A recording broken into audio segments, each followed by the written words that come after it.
Ένα μικρό διαμαντάκι αποκάλυψε φετινή εντυπωσιακή πορεία της Djurgården έως τα ημιτελικά του Conference League. Ο λόγος για τον μόλις 19 ετών αριστερό της οπισθοφύλακα Keita Kosugi. Ο Ιάπωνας ακραίος μπακ διακρίνεται για την ικανότητά του να διαβάζει το παιχνίδι, να κλείνει χώρους και να ανακτά μπάλες με αποτελεσματικότητα.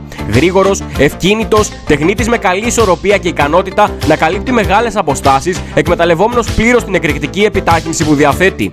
Ακόμη, εντυπωσιάζει με τις ακριβείς πάσες, την ικανότητά του να αλλάζει το παιχνίδι με διαγώνιες μπαλιές και να δημιουργεί επικίνδυνες καταστάσεις στην αντίπαλη περιοχή με σέντρες και σουτ από μέση και μεγάλη απόσταση. Η προσαρμογή του στο ευρωπαϊκό ποδόσφαιρο και η σταθερή του απόδοση τον καθιστούν υποψήφιο για μια σούπερ μεταγραφή. Με την κατάλληλη καθοδήγηση έχει τη δυνατότητα να εξελιχθεί σε έναν από τους κορυφαίους αμυντικούς της γενιάς του.